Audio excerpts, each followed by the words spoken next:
joined forces with UNESCO, UNDP, UNOICT, with BCG to build a very strong initiative around climate change. We want to focus on climate change for this year at AI for the Planet. And what we want is to build a very strong community of AI and climate leaders. The goal here is to make sure we gather all the best experts worldwide. We want to be as inclusive as possible, of course, between the South and North. And we want to have this strong community of experts on climate change and AI. The risk of climate change impact is disproportionately higher for people who are already living in vulnerable situations. Last COP brought companies and governments to move to action. We believe AI can help them move to action. The disruptions from COVID-19, geopolitical tension, and extreme weather has awakened the world, public and private sector.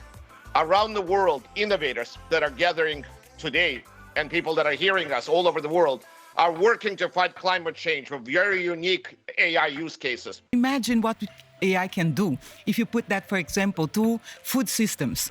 17% of the food produced in the world is actually lost every year. And still 700 million people go to bed hungry every night. You know, it's a terrible thing. Imagine what AI can do. When you look at patterns of transportation, of agricultural production, of the usage of fertilizers, of transportation of food from one point to another, and so on and so forth, to find the optimization patterns that can really transform the way we raise, we grow, we distribute, we consume food, and make it accessible for everyone. This is an extraordinarily powerful technology. But of course, we need to be careful about how this technology actually works, because it has its challenges itself. 32 countries in Africa have told us that they are not yet there, that they need help bringing themselves, up to speed with how to use these technologies. And those are the countries that need it the most. We leverage AI to set the correct baseline fast for emission. And scope 1, scope 2, scope 3, it's really a massively complex problem to solve. Not all the companies are able to do it, or they will spend a lot of time. AI can reduce this time and reduce the effort. We need collaboration, we need coalition to make that work. Collaboration between stakeholders here will be essential to create an impact.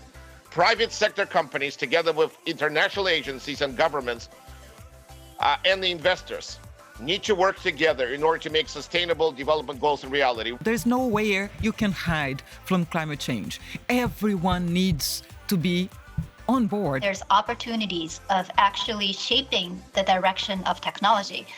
It's almost like being at the foot of an exponentially growing technology innovation in front of us, and we actually have an opportunity to help the shaping of this technology. So it's really about co-producing, co-designing the technology together with the people who are the most in need. Also, this year, we want to build a global platform to help this AI project to scale, because it is the most important thing. Clearly, AI can bring solutions facing climate change, but if we want to have a real impact, we need to have AI at scale.